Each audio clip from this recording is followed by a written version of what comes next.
Sí,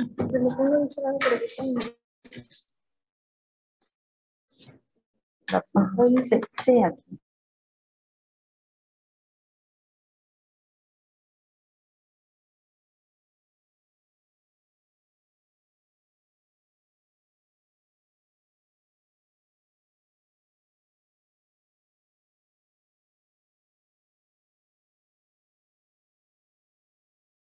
Comprar un micrófono, no se puede.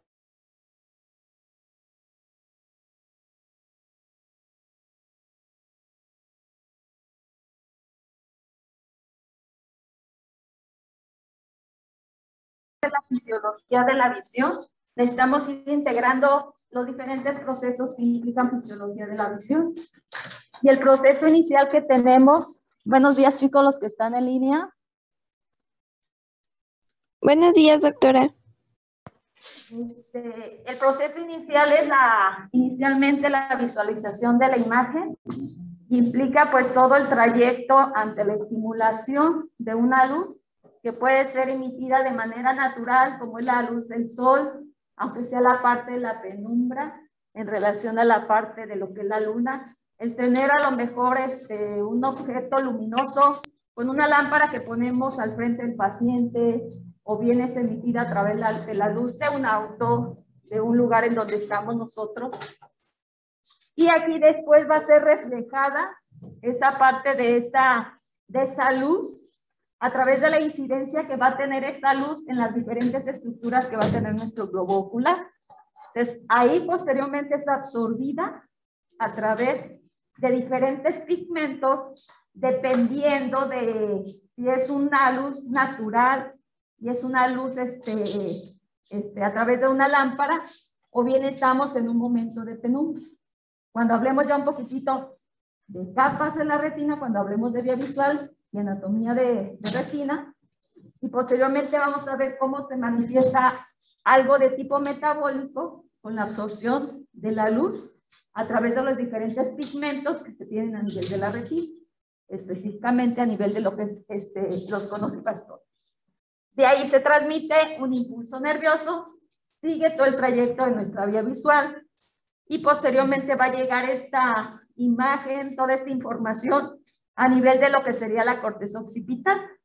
Obviamente la parte de nuestra visión no solamente es la parte de decir yo tengo una agudeza visual que puedo tomar a través de una cartilla, sino que implica varias cosas: contraste, saturación, colores. Y me ha llegado a tocar que en ocasiones, dentro de una de las pruebas que se utilizan en la exploración, es la visión a color. Y me ha llegado a tocar detectar pacientes que no sabían que tenían alguna deficiencia o una ceguera total a los colores primarios.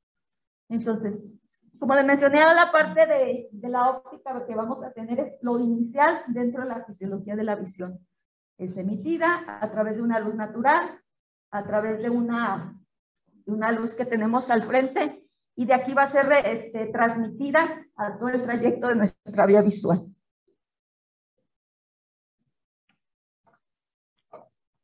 Con el... ¿Dónde le doy? ¿Podemos compartir pantalla? Ah, es que como yo dije que me queda conectada, que la puse esta estrella. Te dijeron ahorita que no está. Que no está.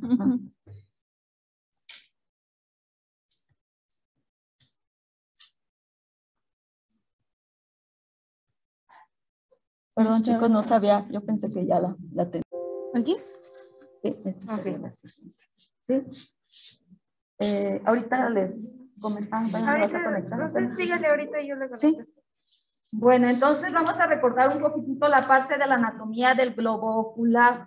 ¿Cuáles son los medios transparentes que tenemos dentro de lo que es el globo ocular? El primero, ¿cuál es? Córnea. Posteriormente tenemos un espacio entre lo que forma la cara anterior del iris y la cara posterior de la córnea. ¿Cómo se llama ese espacio? Anterior. Posteriormente tenemos un espacio que se forma entre el cristalino y lo que sería la cara posterior, de lo que sería la parte de nuestro, ¿cómo se llama? De nuestro iris. Y ahí vamos a tener relación con los procesos ciliares que producen el humor acuoso y se da nuestra cámara posterior. Y luego tenemos un lente biconvexo que también es transparente. ¿Cómo se llama este lente? Cristalino. Y posteriormente tenemos lo que es la parte de, en cuanto a consistencias que tiene esta estructura, es de tipo gelatinosa, en su mayoría tiene agua, tiene otro tipo de solutos, y de alguna manera va a dar el volumen a lo que sería nuestro globo ocular. ¿Cuál sería esta última estructura? Transparente. ¿Qué tenemos aquí en esta parte? El módulo. ¿Sí? Entonces, todo esto tiene que ser atravesado a través de la emisión de esa luz que va a tener, para que posteriormente sea captado a nivel de lo que sería la parte de la retina. Entonces, retomando, sería nuestra córnea, cámara anterior, el espacio que forma la parte anterior de nuestro cristalino y lo que sería la parte posterior de nuestro iris, la cámara posterior, nuestro cristalino y nuestro humor vítreo. Entonces, aquí es donde se inicia la parte de la fisiología de la visión. Como un sistema óptico, cada una de estas estructuras van a tener cierta índice de refracción, y va a ser importante que posteriormente todo esto esté transparente para que haya en un momento dado la formación de una imagen, obviamente siguiendo todo el trayecto de nuestra parte de nuestra vía visual. Ahora, ¿cómo es la manera en que se van a medir este tipo de defectos refractivos? La unidad que vamos a utilizar nosotros para la medición va a ser a través de las dioptrías. Y las dioptrías sirven para medir qué cambio hay en un momento dado de concentración o de divergencia, o que nos permite enfocar dos puntos a nivel retiniano para que yo pueda tener una imagen nítida. Entonces, esa medida es la dioptría. Y aquí en este caso, las dioptrías van a constituir la capacidad que ese sistema óptico permite el enfoque a nivel retiniano. Entonces, la dioptría es un concepto algebraico. Va a estar determinado como el inverso de la medida de la longitud focal de un lente en el aire expresada en metros. Habitualmente la agudeza visual se toma a través de cartillas de Snell a una distancia de 6 metros. En ocasiones no es suficiente, no tenemos esa gran amplitud dentro de un consultorio, y hay una escala que puede ser y es equivalente cuando se toma a una distancia de 3 metros. ¿Sí? Y en algunos lugares, como pueden ver ustedes en las cartillas que se encuentran en consultorios, ahí viene esa equivalencia.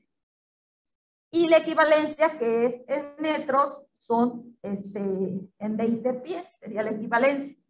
En ocasiones se puede hacer y causar de manera virtual esa distancia de 6 metros, adoptando en un momento dado dentro del área del consultorio lo que es el proyector, se refleja en un espejo y posteriormente se transmite y virtualmente de esa distancia de 6 metros. ¿Sí?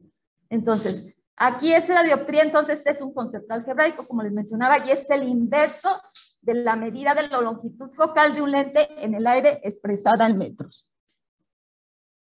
Ahora, ahí tenemos una imagen, tenemos un lente, tenemos cómo una luz es emitida a través de este tipo de lente biconvexo, permite que enfoque, para que en un momento dado ese enfoque se dé a nivel retiniano, como un sistema óptico y de una imagen adecuada y nítida en la persona. Entonces, nuestra distancia focal es la distancia en donde se enfoca el lente, que sería este punto.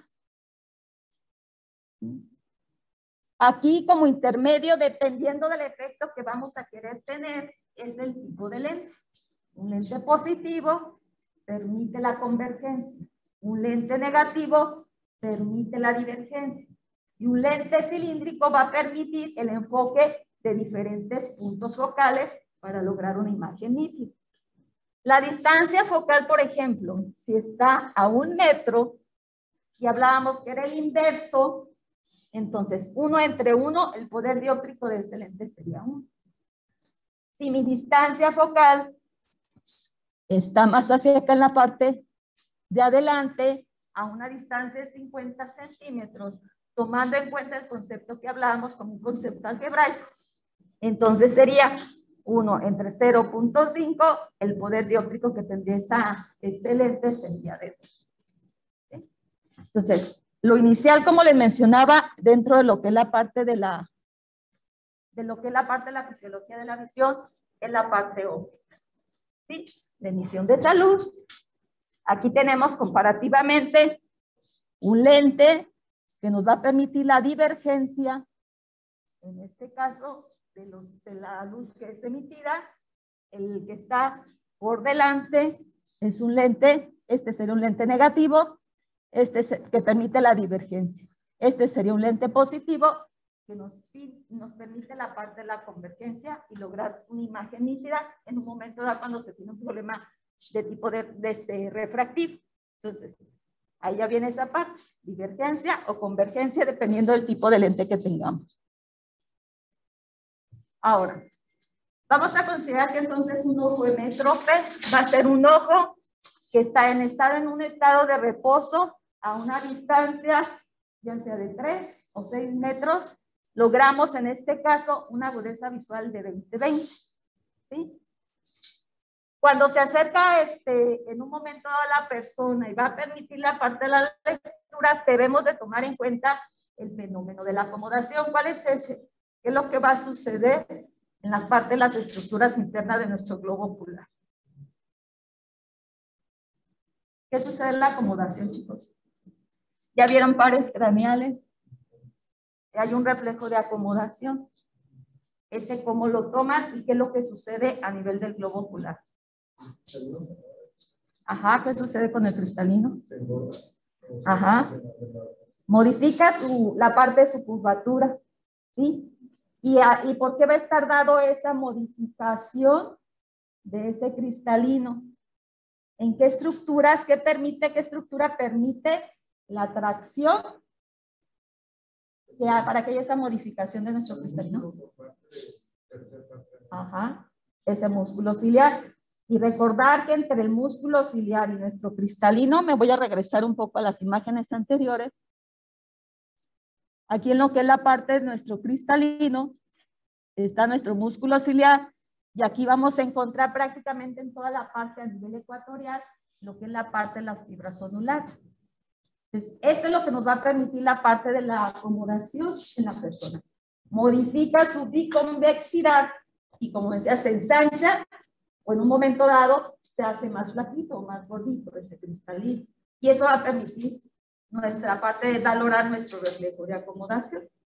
En ocasiones, en algunos pacientes, sobre todo en niños o en hipermétropes, llega a suceder que este fenómeno de acomodación es como que se da muy importante. No sé si les ha tocado a ustedes, de repente van en centros comerciales, tienen ese examen de visual gratis en algunas de las ópticas, entran, los pasan al queratómetro, les toman su refracción y les dan impreso luego el papelito. Y hay gente que luego llega a ver y les dice, no, pues usted está mal, necesita una revisión, y los pasan en un momento, es una parte de un gancho para pasar y que se haga la venta, ¿no? En un momento de un producto. Pero ¿qué sucede a veces en niños? Que se toma en este caso el estudio del autorrefractor y a veces llega a haber rangos demasiado altos.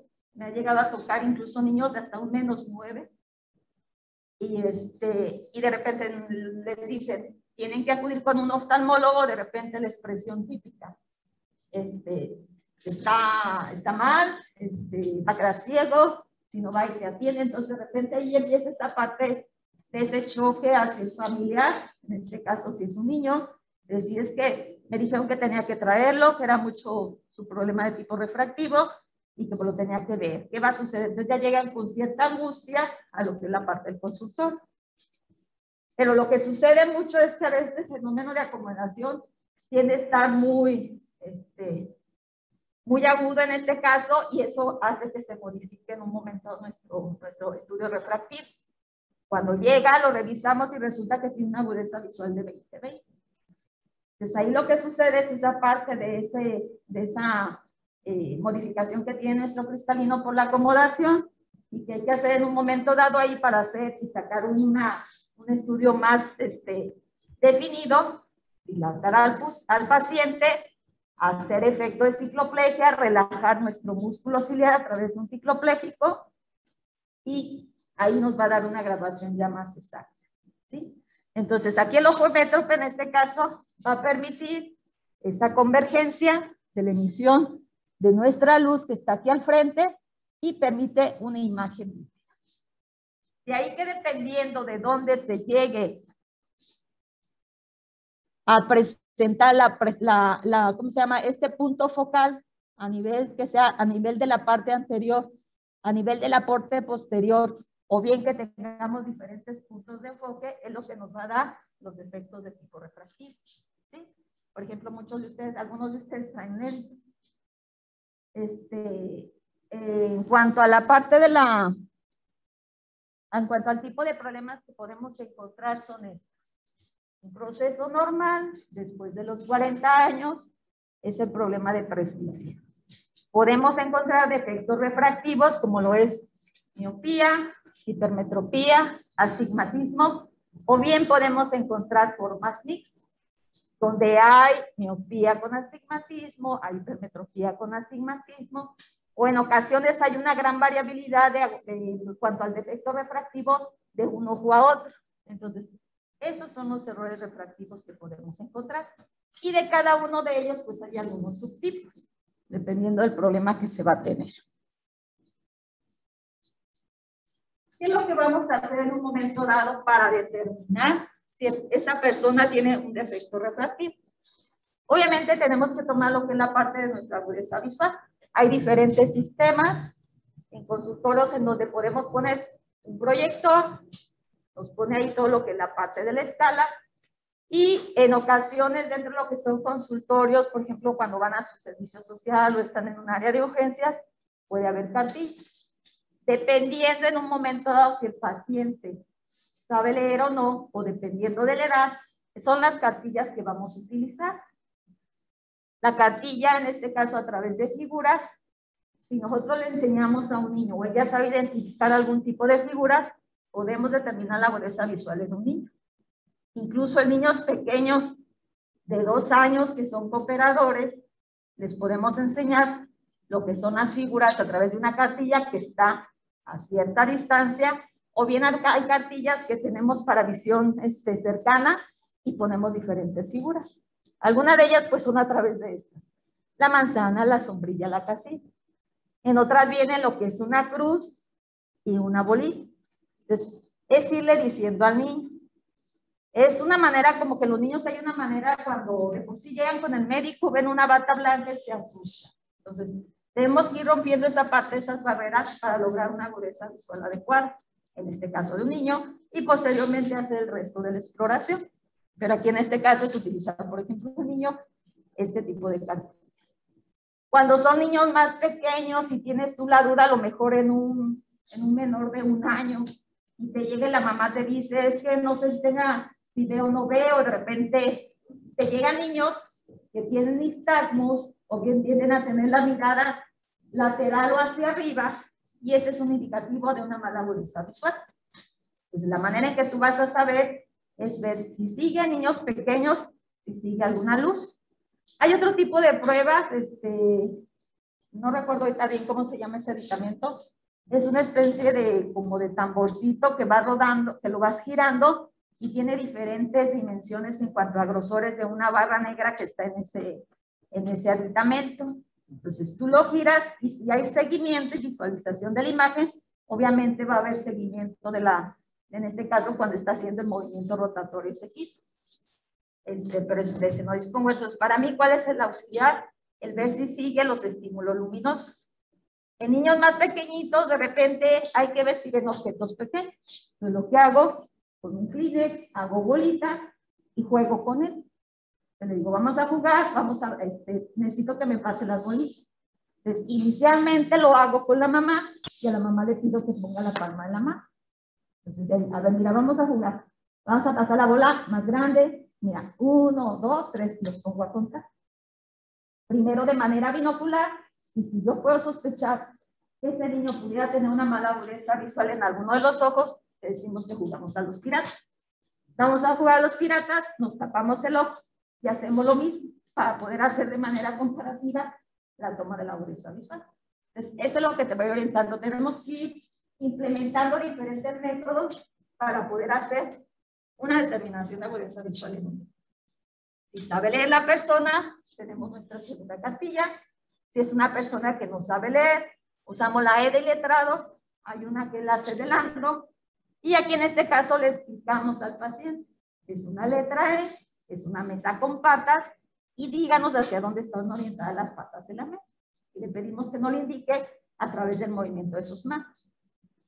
Y por último, hay una que se llama la tarjeta de Rosenberg, y esa es a través de una toma de la agudeza visual. Por ejemplo, si tenemos pacientes que están hospitalizados, tuvieron algún traumatismo, y utilizamos, si es equiparable, la toma de la agudeza visual con ese tipo de cartillas. Podemos encontrar cartillas también que tienen. Entonces, tengo que determinar la agudeza visual. Ahora, ¿a través de qué método yo tomo mi estudio refractivo? Habitualmente, de manera manual, lo podemos hacer a través de un retinoscopio. Tenemos que tener una caja de pruebas y ahí va a ser importante siempre tener una distancia de trabajo con la que yo voy a estar determinando el defecto refractivo que tiene la persona. Entonces, ahí tengo mi caja de pruebas, uso mi retinoscopio y habitualmente mi distancia de trabajo es de más 1.50. Eso va a depender de la longitud del brazo de la persona que está explorando. Entonces, yo ahí lo que hago, el retinoscopio va a tener una mirilla a manera de hendidura. Yo tengo que hacer un barrido en sentido horizontal inicialmente y veo si mis sombras se van a favor del movimiento o en contra del movimiento. Si son a favor del movimiento, yo me tengo que ir hasta el punto en donde neutralizo con lentes positivos. Si sale de manera contraria, yo me voy hacia abajo de mi punto de distancia de trabajo, de ese más 1.50, si va en contra del movimiento que yo estoy haciendo en sentido horizontal. Neutralizo. Y después giro. Primero mi hendidura está en sentido vertical y hago movimientos horizontales. Posteriormente, mi hendidura está en sentido horizontal, la giro y hago movimientos verticales. Y a partir también igual de ese punto, según si está negativo o positivo, yo neutralizo y yo saco de manera manual lo que es la parte de mi refracción. Podemos hacerlo directamente en un foróptero, donde tengo aquí yo ya mis lentes, y hago la determinación de manera manual de mi refracción.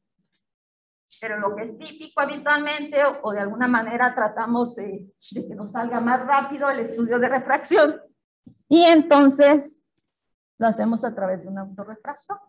Lo que habitualmente se encuentran en ópticas, en un consultorio, colocamos al paciente que ponga bien la parte de su mentón, cabeza derecha, y que pueda topar la parte de su frente sobre el equipo. Hacemos una medición, habitualmente en algunos equipos con 3 tomas te saca un promedio, y en algunos podemos incluso tomar una queratometría.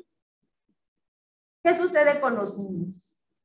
Queremos saber si tiene un defecto refractivo o no, y entonces hay niños que de repente no se dejan colocar en el equipo. Hay algunos equipos de tipo portátil, de diferentes marcas, que a través de la estimulación de un sonido genera la fijación del niño. Y son esos tipos de lo que son equipos de refracción de manera portátil. Hay diferentes tipos de marcas. Yo, por ejemplo, allí en el consultorio tengo uno de la marca de Westphalen y hacemos la fijación. Emite unas luces en color azul roja, tiene un sonido de unos pajaritos y eso genera atención en el niño para que yo pueda sacar un estudio refractivo. Si no, de lo contrario, sería un poco más difícil el hacerlo de manera manual. Realmente ya si lo haría de manera manual, más bien lo haría, pero dilatando al niño, ¿no? Haciéndole cicloplegia y sacar un estudio refractivo. Entonces, esa es la manera en que yo voy a determinar cuál es la dureza visual del paciente y a través de qué medio lo voy a realizar.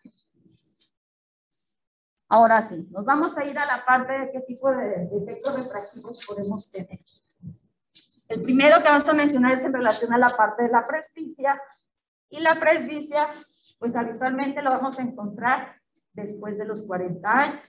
Se acentúa más o menos a los 42 años, y ahí se va a deber a la incapacidad de la modificación que en un momento dado tiene nuestro cristalino. Las fibras ya no tienen esa elasticidad, obviamente la parte de nuestra zónula ya no permite que haya esa tracción una vez que el músculo ciliar genera la acomodación. Entonces, esto va a dificultar la parte de la capacidad que en este caso modifica su curvatura mi cristalino, y entonces, ¿qué es lo que empieza a suceder? Que empezamos a alejar las cosas para poder enfocar. Y entonces, si hay una adecuada luz, no hay tanto problema. Pero conforme va sucediendo eso y hay una menor cantidad de luz, se dificulta más la visualización de ver objetos pequeños, de la parte de la lectura. ¿Qué sucede de repente? Que quieren ver lo que es la parte de un medicamento a través de unas gotas, y empezamos a tener esa dificultad para poder identificar las letras. Empezamos a ver yo de qué manera me empecé a dar cuenta. Fue uno de que de repente ya me empezaba a cansar mucho, empezaba con dolor de cabeza después de la lectura, ¿sí?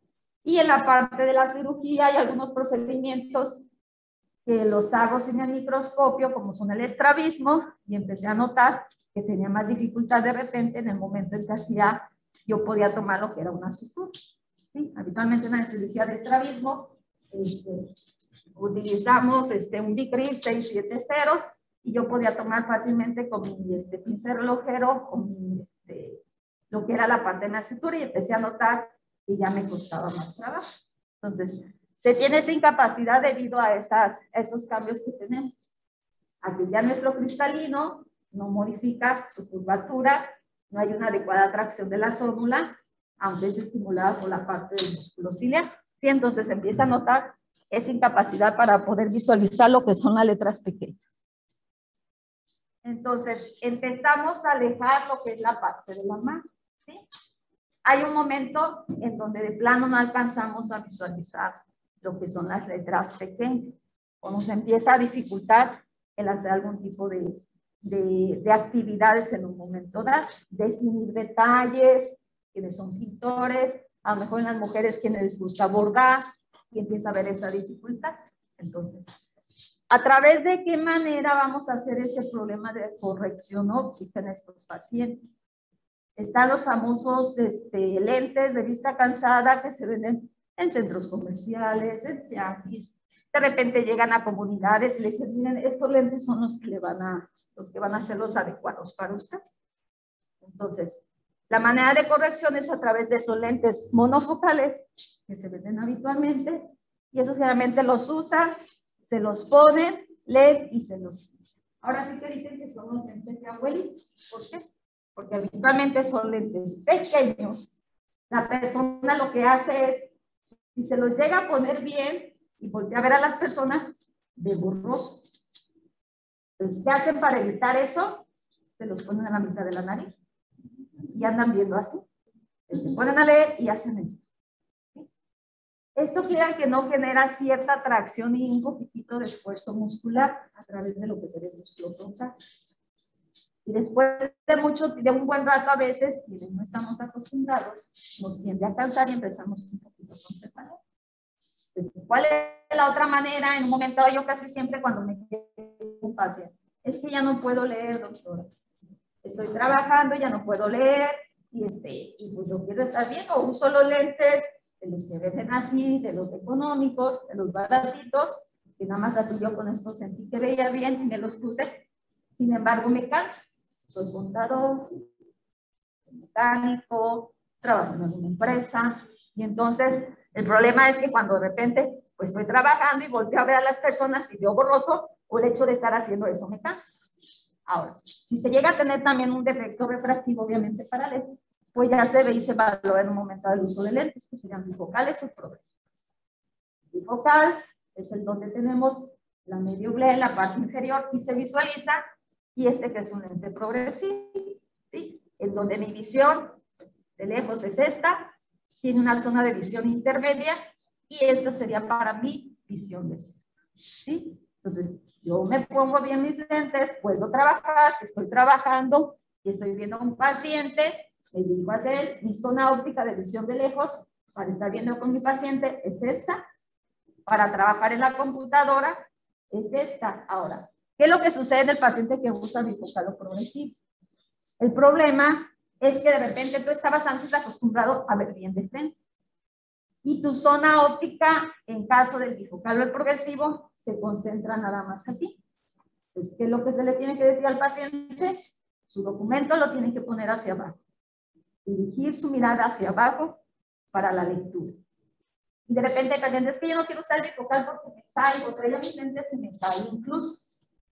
Pues ahí se le pide al paciente que si está en su lente progresivo, su bifocal, hagan esto y vean con la parte que sería de visual, la parte óptica visual para lejos.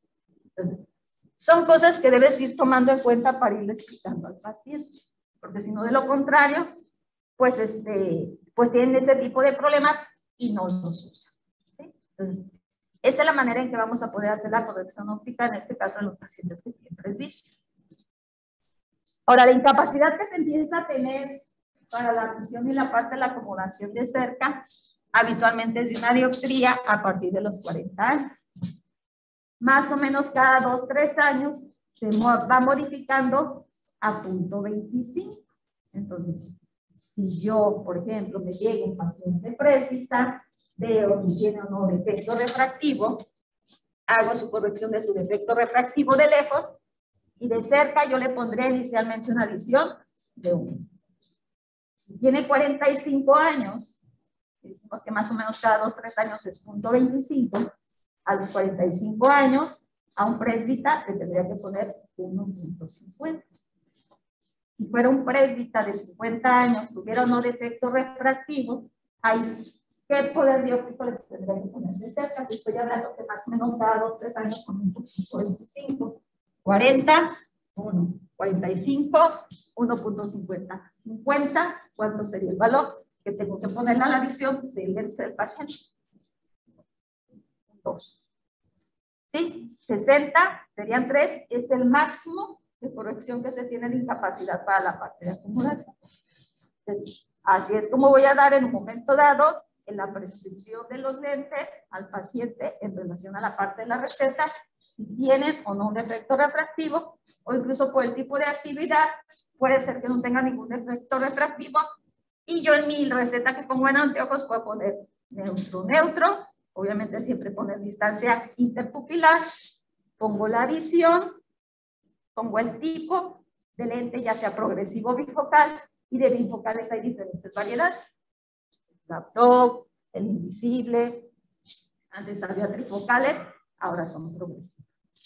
Y obviamente dependiendo de las actividades del paciente, si requiere algún tipo de protección de filtro para manejar, por ejemplo, lo que es el antirreflejante, o ahorita un poquito lo que se está usando mucho por el uso de dispositivos es un filtro azul, dependiendo de la marca, es como se llama, de Blu-ray, de Polivita, y son los filtros que yo debo de ir poniendo en cada uno de mis filtros. Ahora, ¿sí? Ajá. Si tú, por ejemplo, tienes un paciente, a lo mejor ahorita los chicos no me van a ver de los que están en línea. Pero, por ejemplo, mi incapacidad que va a tener mi cristalino para la parte de la acumulación a partir de los 40 años es de una dioptría, a partir más o menos de los 40 años.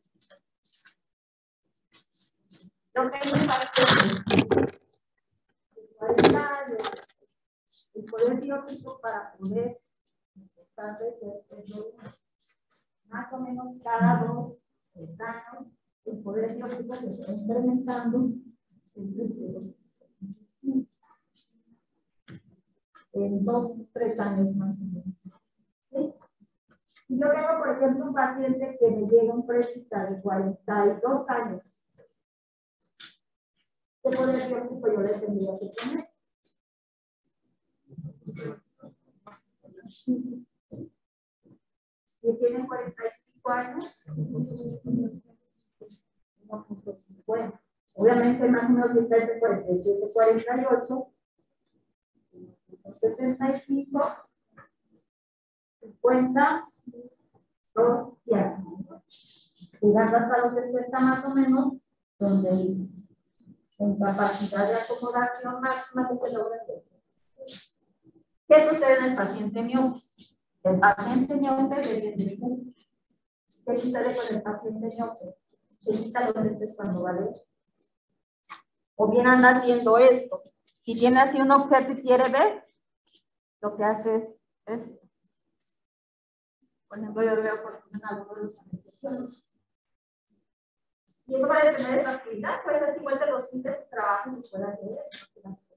Sin embargo, cuando es necesaria tu visión, para poder hacer un médico, un anestesiólogo, que quiere ver y está preparando medicamentos y que ahí es importante los mililitros o las décimas.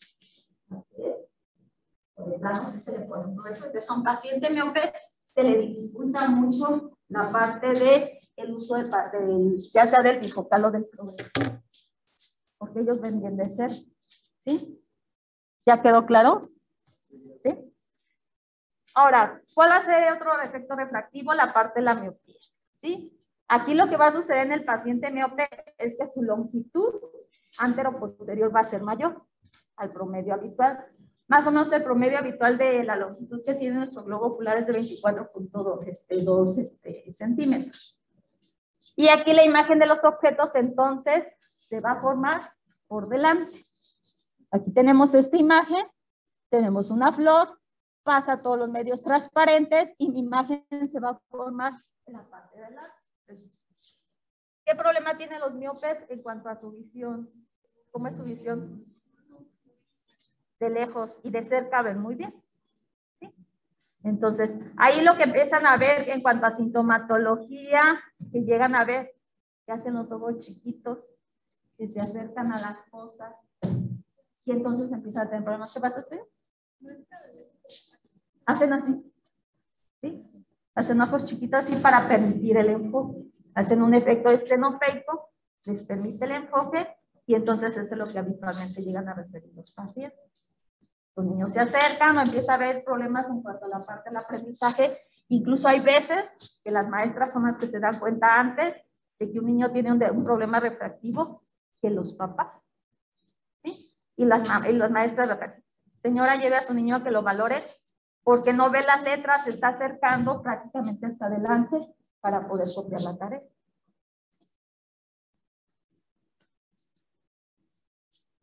Ahora, a veces esta longitud de nuestro globo ocular puede estar dada en relación a la parte de la longitud antero-posterior por diferentes factores, que pueden ser factores en cuanto a la longitud por una mayor curvatura de nuestra córnea, ¿sí?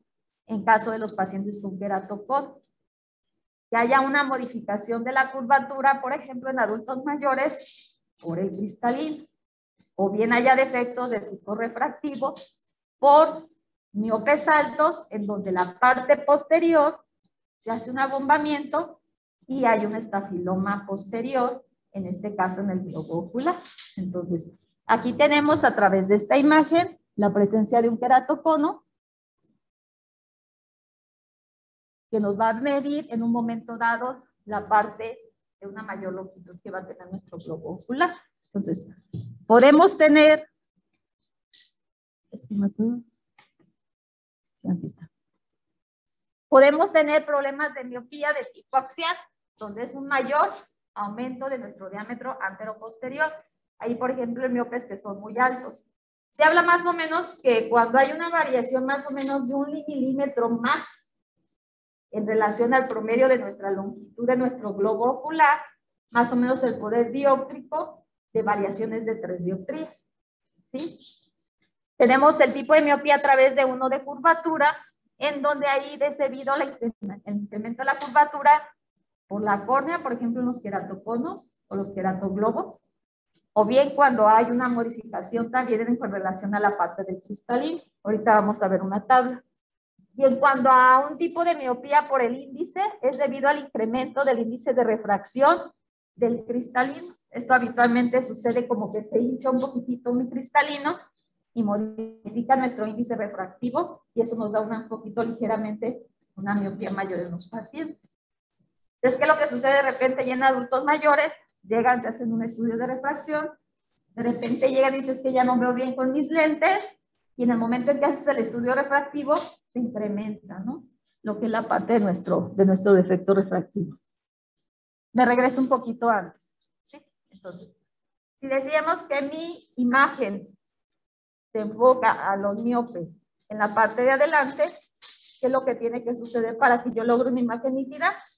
Utilizar un lente divergente para que me permita la parte del enfoque, ¿sí? Entonces, el tipo de lentes que vamos a utilizar en estos pacientes son lentes negativos que nos permiten la divergencia y un enfoque adecuado a nivel retiniano, ¿sí? Como les mencionaba, podemos tener formas mixtas en donde puede haber miopía y astigmatismo, o bien pura miopía y en un grado variable la cantidad de dioptrías que va a tener en este caso este paciente. Y aquí podemos encontrar algunos de los ejemplos en cuanto a la variabilidad del tipo de miopía. Si hay anomalías oculares de tipo axial, podemos encontrar lo que son glaucomas congénitos, en los glaucomas pediátricos, en el juvenil, o estafilomas peripapilares, ¿sí? Como que se abomba la parte posterior del nervio óptico. Y en la de curvatura corneal, megalocórneas, queratoglobo, queratocono, y de índice, puede ser una catarata incipiente o bien algo que nosotros llamamos como un lenticono anteroposterior. Y algún tipo de manifestaciones o enfermedades sistémicas lo podemos encontrar en pacientes que tienen síndrome de Down, en el síndrome de Marfan. Esa es una de las patologías que ven dentro del músculo esquelético. Y una de las alteraciones que encontramos a nivel ocular en los pacientes de síndrome de Marfan, miopías altas, o bien podemos encontrar subluxación del cristalino. Incluso en algunos pacientes, dentro de esa subluxación del cristalino, en ocasiones llegamos a ver las fibras zonulares, dependiendo de hacia dónde esté la parte de esa subluxación del cristalino, y puede haber una luxación completa hacia la cavidad de vítreo. O bien en pacientes que tienen algún tipo de mucopolisacaridosis y notar ese tipo de alteraciones. En las enfermedades de dentarlos también podemos encontrar alteraciones a nivel de lo que sería la forma del cristalino, o bien que haya alguna subluxación. ¿Qué es lo que sucede a veces en algunos pacientes que son miopes altos? ¿Sí? Empieza a haber algún tipo de cambios a nivel de lo que es la parte de la retina periférica y podemos encontrar cambios de tipo degenerativo, ¿sí? Que condicionan en un momento dado alguna lesión de las que se llegan a presentar que puedan predisponer posteriormente a un desprendimiento retinal. Puede haber la presencia de desgarros, puede haber unas lesiones que se llaman de latiz, de baba de caracol, podemos encontrar algún tipo de agujeros y que van a condicionar en un momento dado a que si tienen ese tipo de lesión en los pacientes y no se detectan de manera oportuna, pues lleguen a tener problemas de desprendimientos de retina.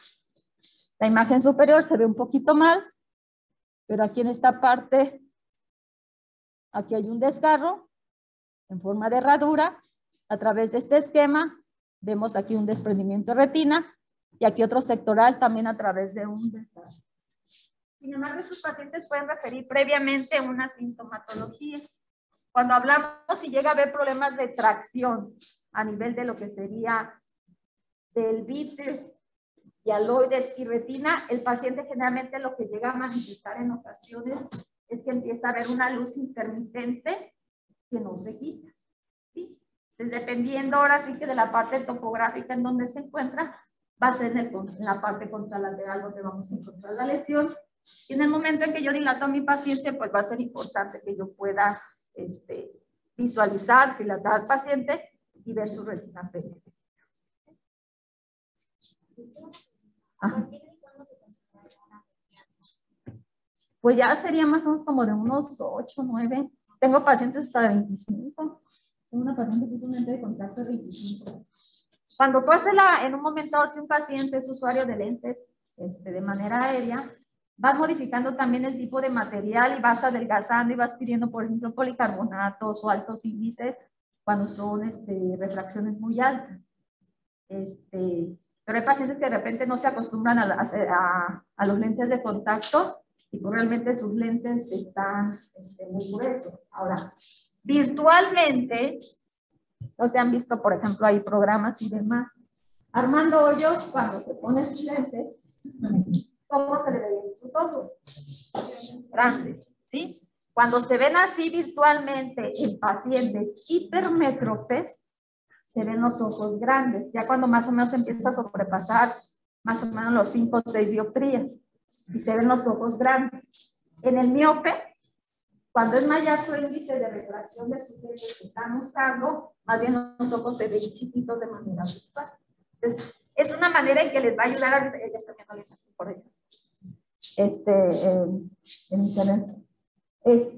Van a ver cómo los que son miopes muy altos, sus lentes, aparte que ambos los van a ver gruesos, en cuando son miopes muy altos, el ojo virtualmente en la persona se le ve chiquito. Y cuando son hipermétropes muy altos, así por decir, como Mandoyo, se ve el ojo grandote. ¿Sí? Entonces, esa es la manera en que nos puede orientar en un momento dado a ver qué tipo de refractivo tenemos.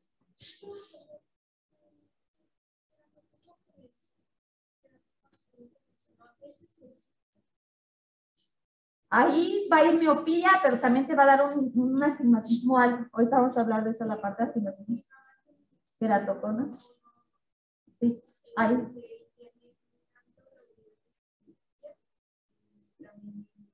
Lo de su astigmatismo, ¿sí? Ahorita que hablemos de la parte de astigmatismo, vamos a ver cómo es importante ahí la parte de un queratómetro, o en el estudio tenemos un autoqueratómetro, medir nuestras curvaturas corneales.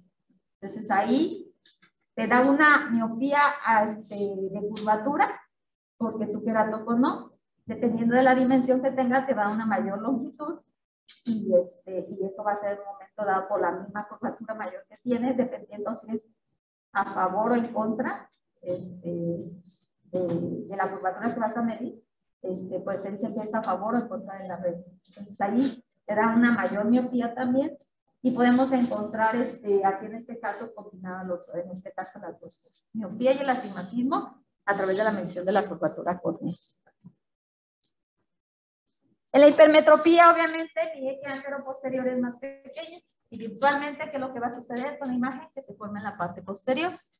Entonces, aquí en un momento vas a necesitar un tipo de lente positivo que permite que se converjan mis puntos, mi punto focal para lograr una imagen nítida y llegue a nivel retinal. Entonces, el tipo de lentes que vamos a ocupar aquí son lentes positivos. ¿Qué tipo de problemas vamos a tener aquí en estos pacientes con hipermetropía? La acomodación pues es imprescindible para la persona, para el enfoque que vas a tener, si estás trabajando y demás. Cuando llegan a ser hipermetropías muy altas, se llegan a acentuar demasiado, entonces a veces llega a suceder ahí problemas de estrabismo. ¿Sí? Te llega un niño, bueno, llega un niño con estrabismo, te dicen, pues desde los 3, 4 meses lo llegué a detectar. No, pues es que a los 2 años apenas lo detecté, doctor, ahí estaba bien. Tengo una foto de cuando nació, mire cómo están sus ojitos. Y ahorita tiene 3 años y mire cómo sale con su ojito hacia adentro. Entonces ahí empiezan a contribuir factores de tipo refractivo en relación a la parte de la acomodación, y hay problemas de desviación. ¿Sí? En ocasiones en los pacientes que tienen problemas de hipermetropía. Aquí lo puse a través de 6 dioptrías, sin embargo me he llegado a tocar niños que incluso tienen defectos refractivos, ya una vez que hacemos la cicloplegia, defectos refractivos mucho menores de 3 dioptrías, 1.5, y sin embargo tienen su problema de endotropia. ¿Sí? Entonces, aquí como es importante la parte de la acomodación y dificulta en este caso la visualización, sobre todo de cerca, es el cuando refieren sobre todo problema. ¿Qué es lo que sucede? Doctor, es que se pega así, casi se acuesta en la mesa para estar haciendo su tarea. Es que está con el libro y se pega aquí, o no ha podido aprender a leer porque no ve bien las cosas. Entonces, sobre todo aquí en estos pacientes puede estar muy acentuada la parte de la acomodación, y es importante hacer una refracción bajo cicloplegia, dilatar al paciente, relajar el músculo ciliar y poder sacar un defecto refractivo más exacto.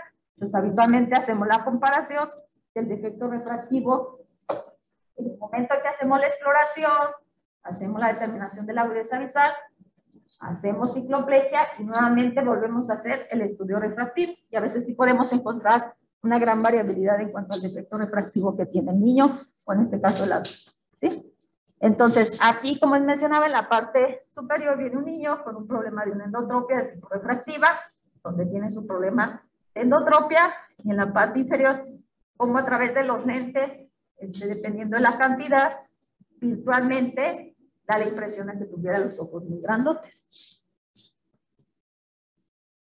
Y aquí el tipo de lentes que entonces yo tengo que utilizar, formarse una imagen en la parte posterior de mi globo ocular, nos va a permitir a través de lentes positivos converger y lograr una imagen nítida, ¿sí? En el paciente hipermétrope, pues sobre todo es importante hacer una cicloplegia y sobre todo, ¿qué es lo que llega a suceder? Cuando yo voy a hacer la corrección de un defecto refractivo, con mi agudeza visual, hice un estudio de manera manual o a través de un artoqueratómetro y saqué mi defecto refractivo.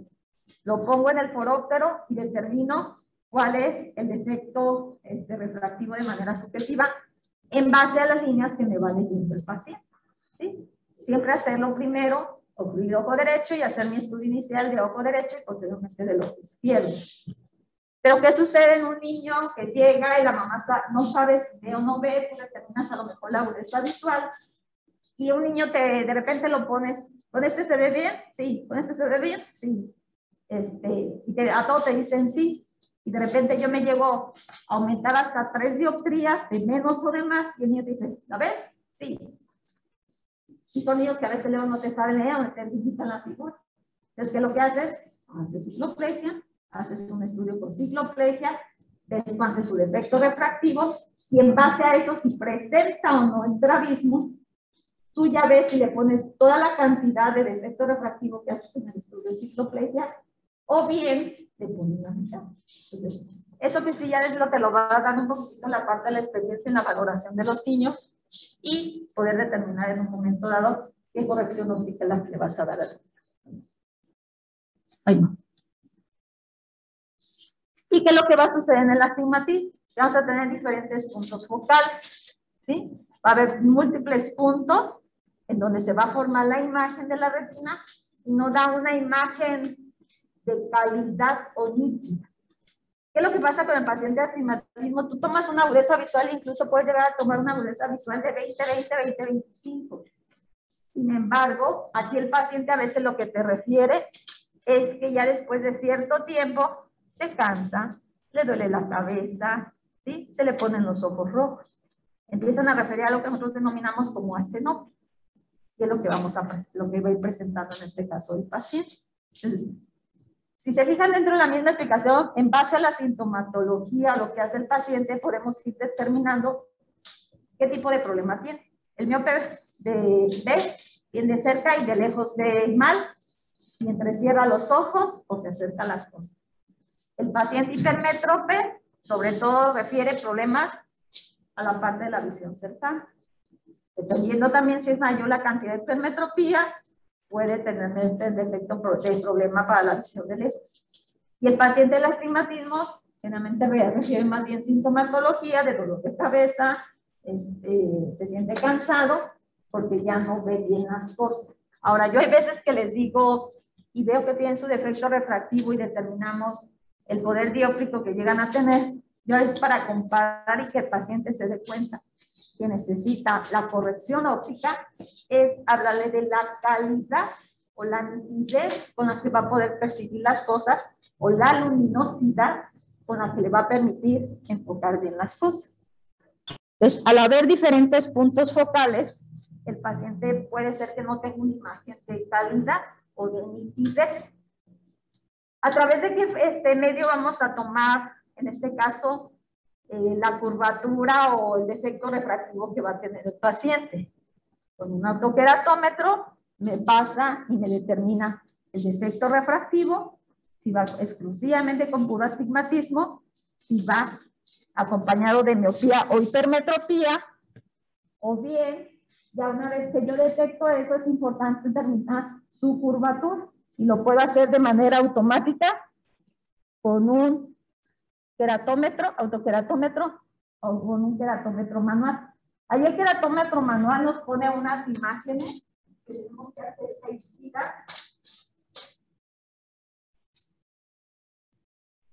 Y en una va a salir como un signo positivo y el otro negativo. Y yo tengo que ensamblar esas imágenes que se me están mostrando, permitiendo la coincidencia a través de la modificación que yo hago a través de unos aditamentos que yo voy a girar, pero yo puedo hacer mi determinación de mi queratometría a través de un autoqueratómetro. Cuando yo tengo un paciente, ya cuando voy a hacer la prescripción, bueno, ahorita hablo de eso, la prescripción de anteojos, es importante que yo cuando ponga eso en la receta que va a ir al laboratorio, veamos cómo es que va a ir ya estipulado el defecto refractivo que tiene el paciente. Entonces, el astigmatismo, aquí es importante determinar nuestras curvaturas corneales en sentido horizontal y en sentido vertical. Y dependiendo de cuál sea el que predomine, hablamos del astigmatismo con la regla o contra la regla. ¿Sí? Doctora, perdón, mencionó curvatura. Curvatura de la curvatura corneal. Y que dependiendo si es con la regla, dependiendo sobre el eje, en donde sea mayor la curvatura, habla de una curvatura con la regla, en donde la curvatura va a ser mayor en sentido vertical. Yo, por ejemplo, aquí tengo una imagen de mi córnea. Mira mi curvatura en sentido horizontal y en sentido vertical. Sin embargo, puede haber cierta oblicuidad. Cuando a mí en el estudio de queratometría, por ejemplo, no van a ver los chicos que están ahorita. Pero, por ejemplo, yo cuando hago mi estudio de queratometría, me muestra los y me pone, por ejemplo, en el plano horizontal, me puede poner una curvatura 45 por 0 grados. En sentido vertical, me toma una curvatura de 47 a 90 grados. Yo tengo aquí lo que es la fase de imagen. Esta es mi curvatura horizontal. El rango más o menos que podemos encontrar de curvatura es más o menos de 39. Y ahí se va incrementando. Y yo he llegado a ver curvaturas hasta como de 56. A menor valor es más plana y corta. A mayor valor de mi curvatura es más puro. ¿Sí? Entonces, en esta primera imagen que pongo, aquí en la presentación, la curvatura de la regla es cuando el sentido vertical es mayor y obviamente mi defecto refractivo lo voy a corregir. Generalmente utilizamos cilindros negativos, pero hay quien a veces utiliza cilindros positivos para hacer esa corrección. Entonces, dependiendo de cómo vaya a ser en este caso lo que es la parte de la imagen, es como voy a hacer yo ese defecto refractivo para los demás. Cuando es un astigmatismo contra la regla, generalmente aquí la curvatura mayor va a ser en el plano horizontal. Ah, bueno, y esta lo que es la curvatura con la regla, sobre todo vamos a ver en pacientes jóvenes. Y en la curvatura contra la regla, lo podemos ver sobre todo en adultos mayores cuando tienen alguna catarata incipiente. Entonces, aquí es importante poder tomar esas curvas, porque me puede hacer sospechar. Llega un paciente que tiene problemas de astigmatismo. Llega y te dice, doctor, es que le digo que me cambié mis lentes. Tengo apenas 6 meses que los cambié y ya no veo bien. Y tengo problemas de astigmatismo. A veces esta paciente ya sabe cuál es su historial, ¿no? Entonces, en ocasiones, llegan y te dicen, es que ya no veo bien. Y entonces, al momento en que hacemos un estudio de queratometría, de repente empezamos a encontrar rangos ya mayores de 88 dioptrías. Una parte del estudio de la queratometría Y ahí nos debe de hacer sospechar en un momento dado que ese paciente puede tener un problema de queratoconio. Ahí obviamente cuando ya encontramos curvaturas de 50, de 49 en adelante, pues eso ya prácticamente nos está dando un diagnóstico de queratoconio, ¿sí? Sin embargo, hay algunos pacientes que, por ejemplo, llegan y te dicen, quiero que me hagan una cirugía, ya no quiero usar lentes. Es necesario la realización de un estudio de topografía para determinar si ese paciente es candidato o no. Obviamente es necesario ese estudio también para ver qué procedimiento es el que se va a realizar en el procedimiento de la parte clínica, ¿sí? Entonces, son los tipos de astigmatismos que podemos encontrar con la regla o contra la regla. Y aquí al haber diferentes puntos focales de enfoque, necesitamos un tipo de lente que se llama cilindro, que nos va a permitir un enfoque y una imagen nítida para poder en un momento dado determinar qué problema refractivo, en este caso, de astigmatismo que tiene el paciente. Como les decía, puede ir combinado con la hipermetropía o el astigmatismo. Y algo que es este tipo de lentes sobre todo es que a veces como que en la parte de tu espacio, a la hora que tú te pones los lentes y tienes astigmatismo, como que te genera cierta dimensión en cuanto a altura o profundidad de las cosas, y a veces como que desconcierta un poquitito cuando empiezas a usar los lentes, ¿no? Te genera esa distorsión visual o algo en cuanto a profundidad o cercanía de que tienen las cosas, ¿no? Entonces aquí el tipo de lentes que se utilizan son cilindros y habitualmente se trabajan con cilindros negativos. Ahora, cuando yo hago la prescripción de mis lentes, ya cuando voy a ver la parte de mi corrección óptica,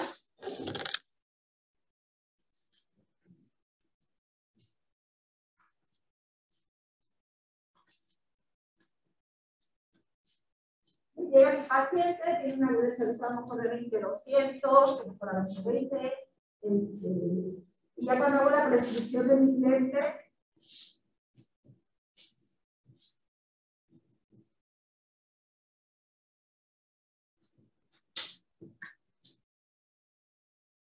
independientemente de lo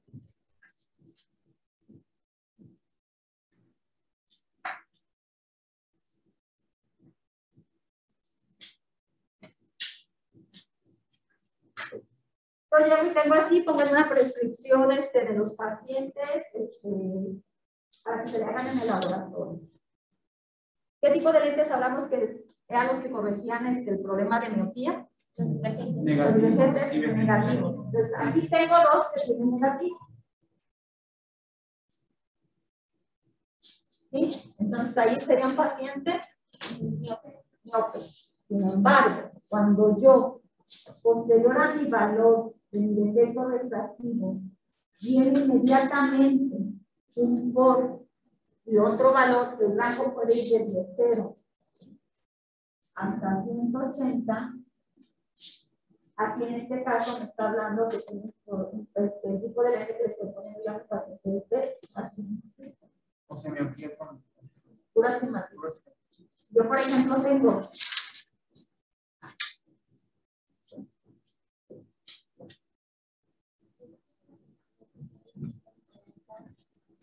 si es un lente cilíndrico, siempre va a ir posteriormente un POC y un valor que puede ir al rango desde 0 hasta 180.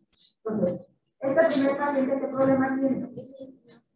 Yo pedí y astigmatismo. Este paciente, ¿qué problema tiene? Hipermetropía es un lente positivo. ¿Este qué problema tiene? Puro astigmatismo. ¿Este qué problema tiene? Astigmatismo. Me llega un paciente de 45 años que ya le corrijo su defecto refractivo.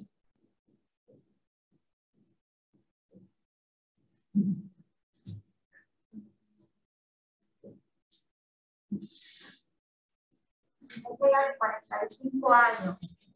Tiene un problema de astigmatismo ojo derecho, neutro en el ojo izquierdo. Tiene 45 años. ¿Qué poder dióptrico le tengo que poner en su adición?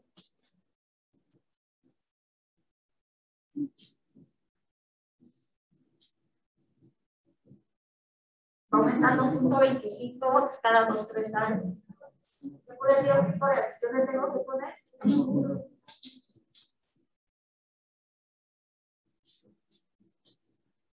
Pues aquí tenemos, yo tengo astigmatismo, hipermetro, con astigmatismo, miopía y astigmatismo, y ese tengo un paciente prédita, que tiene el ojo derecho, el ojo de la izquierda y así una visión de 1.50. Obviamente la visión la tengo que ir poniendo de la manera subjetiva al paciente, ¿no? Pero más o menos ya te voy orientando para ver qué poder dióptrico es el que le vas a poner. ¿Sí? Ahora, puede haber una variabilidad en cuanto a la cantidad de efecto refractivo. Váyanme diciendo qué hora es, Estrella. Ya llevamos una clase. Tenemos la parte de la anisometropía. Aquí va a haber una variabilidad en cuanto al defecto refractivo, donde generalmente va a haber una, la diferencia que va a haber es generalmente de más de 3 dioptrías. Aquí el problema es que a veces cuando hay esa variabilidad y sobre todo cuando va a hipermetropía con astigmatismo muy alto, sobre todo la hipermetropía, a eso puede ser un paciente que tenga un problema de ambliopía. Cuando hablamos de ambliopía es cuando tenemos un paciente que a pesar de que no tiene ninguna alteración a nivel estructural, a nivel ocular o a nivel de la vía visual, y yo con la mayor capacidad que tiene, con su agudeza visual a través de su defecto refractivo, la visión que llegan a lograr no es un 20/20.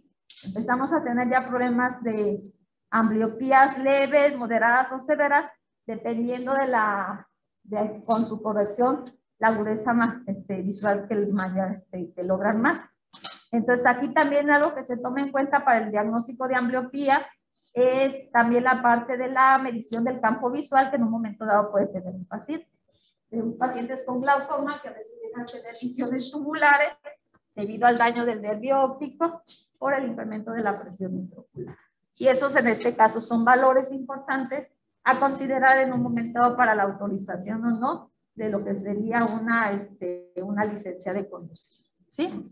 Entonces, a veces puede hacer una gran variabilidad de cantidad de grabaciones de anisometropías, que en ocasiones hay necesidad de hacer la corrección a través de lentes de contacto. ¿Cómo vamos a hacer la corrección de un defecto refractivo en los pacientes? Puede ser a través de lentes. Ahí va a ser importante la actividad del paciente para el uso de filtros. Cuando son presbitas, obviamente, ¿qué tipo de lente vamos a poner? Monofocal, bifocal o progresivo. O hay quien a veces no se acostumbra y usa unos de lentes que son presbitas, unos de lejos y otros de cerca. Por la misma malestar que les genera el uso de lente bifocal. O bien, pues empezamos a hacer el uso de lente de contacto. Dependiendo del tipo de problema, podemos usar lentes de contacto blandos o hidrofílicos, de uso mensual, de uso anual. Cuando están acompañados de astigmatismo, un lente de contacto blando tórico. Y aquí es importante la parte de la queratometría para determinar en todo caso el uso de lentes duros o semiduros, que serían gas permeables o en los pacientes de queratocono, no sé de la chica que dijo que su mamá tenía queratocono, no sé qué tipo de lente de contacto usa tu mamá. ¿Duro? ¿O no usa? ¿Lentes aéreos? Sí. Hay gentes que llegan a tener una mejor calidad, o sea, de visión y a veces usa lente de contacto rígido. Es molesto porque habitualmente es un lente más pequeño. A veces con el viento se mueve o lastima la luz. O bien ahorita ya hay unos lentes especiales que se llaman lentes esclerales, que son de una mayor dimensión y una mayor zona de contacto. O bien los pacientes que llegan a querer algún procedimiento de tipo quirúrgico, de excimer láser, donde aquí pues es necesario la realización del estudio de una topografía de elevación para en base a eso y aparte el defecto refractivo determinar qué procedimiento es lo que se va a realizar. Aquí, pues dependiendo del tipo de problema, aquí lo que se hace es generar una ablación sobre la superficie de la córnea y en un momento va a mejorar considerablemente la parte de la agudeza visual del paciente. Dependiendo del problema que tienen, permiten aplanar nuestra córnea, hacer una especie como de dona para generar una mayor longitud del globo ocular o en los pacientes de astigmatismo, dependiendo del problema, la ablación de manera oblicua o a veces en variabilidad de tamaños del diámetro del láser, cuando hay astigmatismos irregulares, para poder hacer la corrección óptica. ¿Sí? Y ahí pues son necesarios el estudio obviamente de queratometría, una topografía de elevación y demás para poder determinar si son pacientes candidatos o no para una cirugía. ¿Preguntas, dudas, chicos? Ajá.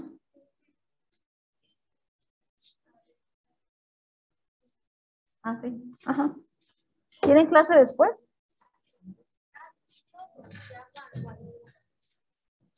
¿Para ahora tienen que salir? Sí, para ahora. La presentación de los datos.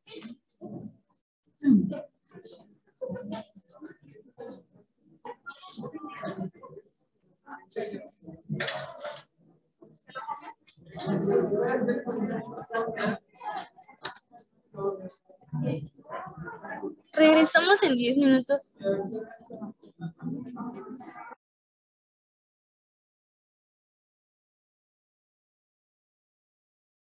Está bien. ¿No? No. Por eso salimos no, ¿Pero cuánto había dado? 800. O sea, 800 es el máximo que pedía. Por eso ¿Cuánto había dado ahorita? estaba como en 600. No funciona bien, no le tengo confianza. Salimos cada hora.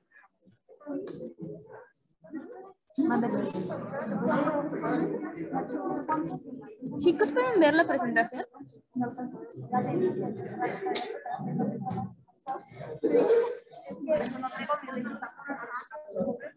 Hacia adelante. ¿Sí la ven? Sí, ve. ¿Qué, güey?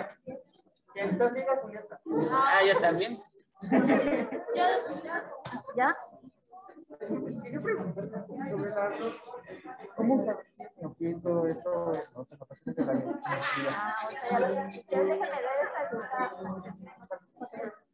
A ver, chicos, vamos a empezar.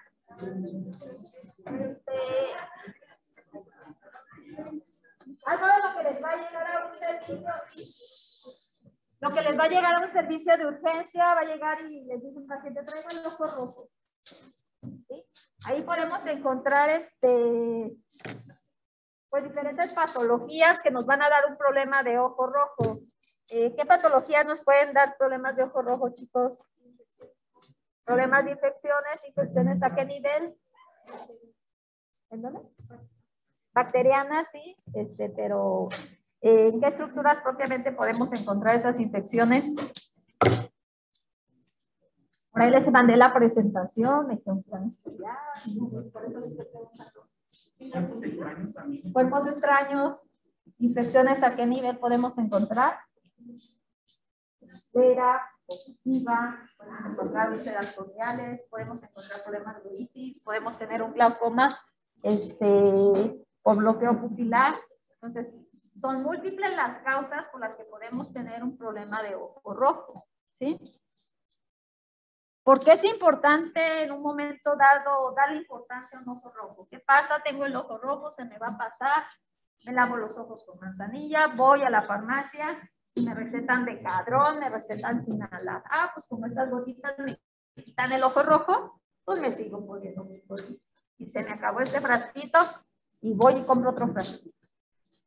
Aquí es importante determinar qué patología tiene el paciente, una atención que debe de tener, porque estas son de las patologías por las que más se acude a la parte de la oftalmología. Efectos refractivos, ojo rojo, o bien ya patologías específicamente cuando está asociado a una enfermedad sistémica, por ejemplo, el diabetes mellitus, la baja visual por un problema de movilidad, ¿sí? O un desprendimiento de retina o algo, pero son de las patologías a las que más llegan a un servicio de urgencias cuando ustedes están dentro de un servicio o bien a la consulta de oftalmología, ¿sí? Aquí el problema es que en ocasiones el paciente se llega a automedicar. A veces son múltiples los medicamentos que se están usando de manera tópica, y el paciente así, literal, con la bolsa, y todas las gotas, lubricantes, vasoconstrictores, combinación de medicamentos, antibióticos, que vienen de manera sencilla, vienen combinadas con algún esteroide, y entonces aquí en ocasiones pueden llegar a dar un problema severo con una limitación a nivel de lo que sería la parte de la agudeza visual. Entonces, de todos modos, Hay pacientes que se ponen unas gotitas de manzanilla, se ponen unos grandes, se quita el problema. Sin embargo, si persiste, es necesario la atención por parte de oftalmología. Nuevamente, voy a retomar la parte de las estructuras. Podemos tener alteraciones de una celulitis preseptal, algún problema de una infección de una glándula de Meibomian en un orzuelo, nos puede dar ojo rojo, una blefaritis escamosa, es causa frecuente de ojo rojo. Alteraciones a nivel de la conjuntiva, conjuntivitis de tipo bacteriana, de tipo micótico, de tipo parasitario también incluso. Alteraciones a nivel corneal, donde podemos encontrar cuerpos extraños, úlceras, queratitis. A nivel de cámara anterior, con celularidad, presencia de uveitis por inflamación de nuestro iris a nivel anterior. A nivel intermedio, a través de lo que sería la pars plana, una pars planitis, problemas de uveitis con una toxoplasmosis que llegamos a tener, ¿sí? Y entonces son múltiples las causas. Otro problema que puede darnos ojos rojos va a ser lo que serían en este caso un cristalino que esté intumescente, da un bloqueo pupilar, incrementa la presión intraocular y aparte del ojo rojo, llegan con baja visual y con dolor. O bien tenemos, como ya les mencionaba, uveitis o panuveitis, en donde vemos un problema inflamatorio, segmento anterior, y el polo posterior encontramos a veces el bicho todo turbio, o bien lesiones a nivel retinal. Por ejemplo, en una sífilis que habitualmente es de tipo terciario cuando llegamos a encontrar este tipo de problemas. Entonces, son múltiples las causas que podemos tener de ojo rojo en los pacientes. ¿Sí? Aquí va a ser importante que vayamos viendo qué otro tipo de signos o manifestaciones puede referir el paciente, en este caso con la patología. Dependiendo de dónde se localiza esa hiperemia, nos puede ir orientando en un momento dado la parte del diagnóstico.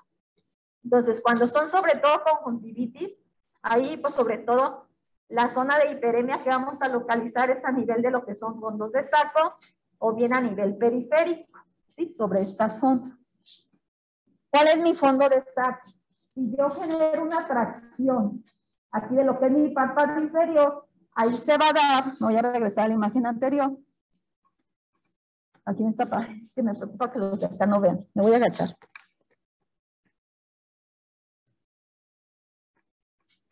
Mi fondo de saco va a ser este. Viene mi conjuntiva, viene aquí la zona, mi zona de transición entre la córnea y la esclera. Mi conjuntiva va a estar recubriendo esta porción de mi esclera. Viene mi fondo de saco inferior y posteriormente se va a replegar aquí lo que sería mi conjuntiva tarsal. Esto es en relación al fondo de saco inferior, que es de una menor dimensión.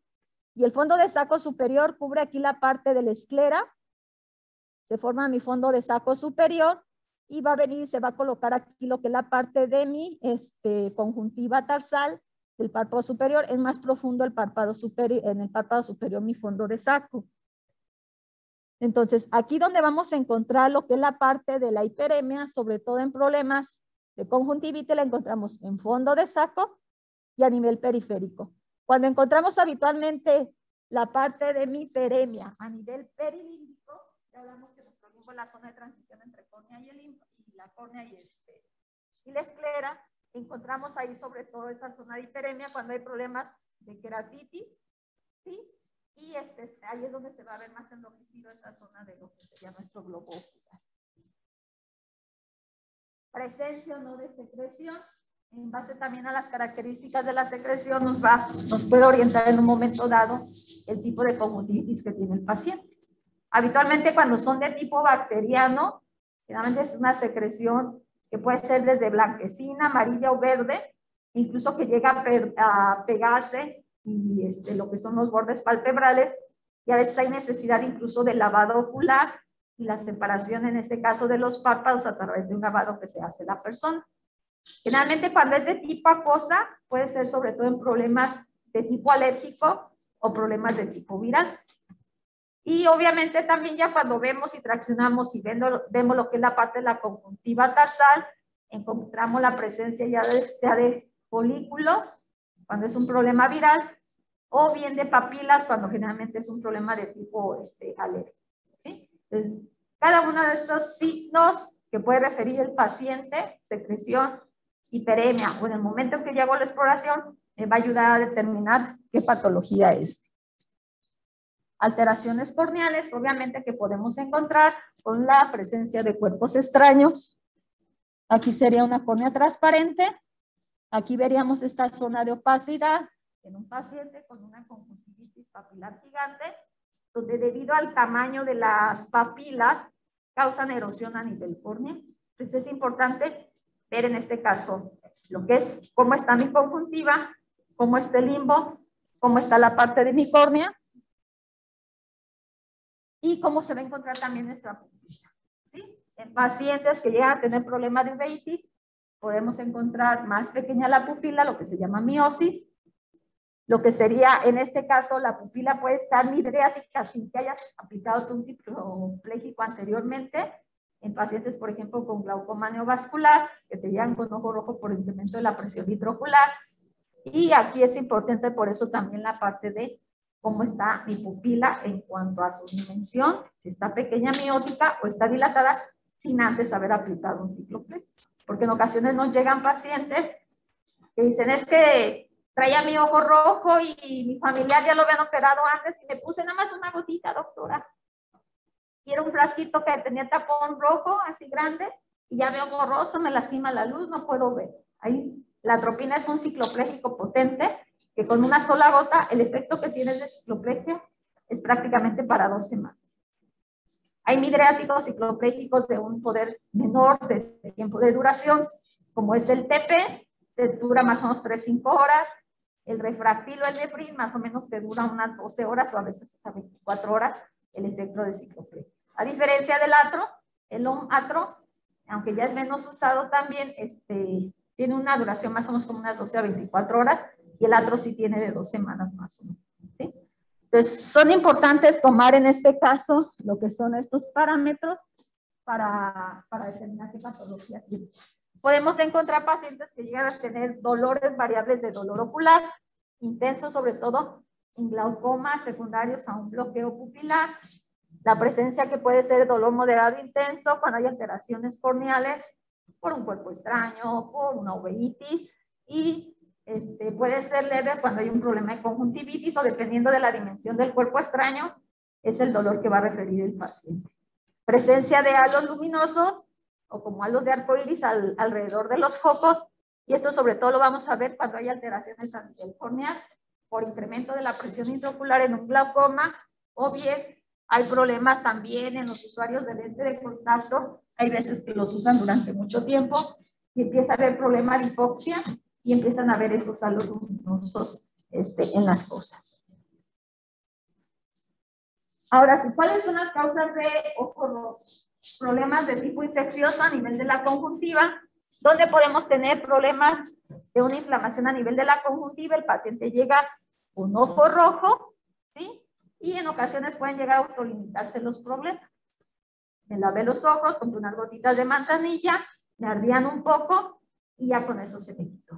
Sin embargo, aquí en este caso lo que llega a suceder, sobre todo ya después cuando uno duerme y eso se incrementa ligeramente un poco la temperatura a nivel de lo que sería el párpado y la superficie corneal, y eso puede llegar a generar que posteriormente haya una mayor generación de secreción y a veces por eso se amanece el ojo con mayor cantidad de secreción durante las mañanas. ¿Sí? Entonces, podemos encontrar lo que son algún tipo de gérmenes en la cercanía del globo ocular, sin embargo pueden ser patógenos o si hay alteraciones a nivel corneal, una vez que ya tocan esta superficie y hay algún defecto de queratitis, ojo seco o algo, y eso va a propiciar en un momento dado la replicación de los gérmenes. Entonces, ¿cómo va a ser el inicio de un problema de una conjuntivitis? Puede ser de manera aguda, de repente decir, es que me dormí bien, tenía un poquito de comezón y llega con el ojo rojo, con mucha secreción, o a veces dices que ya llevo como 7, 8 días con el ojo rojo, y no se me ha querido quitar. Y aquí en este caso, pues hay pacientes, como les decía, que a veces llegan y dicen, es que ya me he puesto todas estas gotas y sigo con mi ojo rojo. ¿Sí? Entonces pueden ser inicios agudos, subagudos o crónicos, y las causas, en este caso de las conjuntivitis de tipo bacteriana, pueden ser múltiples. ¿Sí? Pueden ser de tipo viral, puede haber problemas por clamidia, de tipo alérgica, irritativa o en ocasiones hasta estar acompañada de síndromes mucocutáneos como en la parte inferior, que viene la imagen, en un síndrome de Stevens-Johnson, donde el problema ahí es que crea adherencias entre lo que es mi párpado y lo que es mi globo ocular a nivel de la conjuntiva y genera simbléfaros. Y dependiendo de qué tanto haya habido estas adherencias, pues en ocasiones puede haber limitación en el movimiento. Y aquí en este tipo de pacientes es importante siempre mantenerlos con ungüentos, o a veces en ocasiones hay que poner algún tipo de conformadores especiales para evitar que haya esa adherencia de los globos oculares con lo que sería la parte del párpado. Entonces, las conjuntivitis bacterianas van a ser las más frecuentes. Ahí frecuentemente el problema es que no hay una adecuada limpieza de manos, se está trabajando, los niños están jugando, se tocan los ojos y de ahí se viene un problema de tipo infeccioso, ¿sí?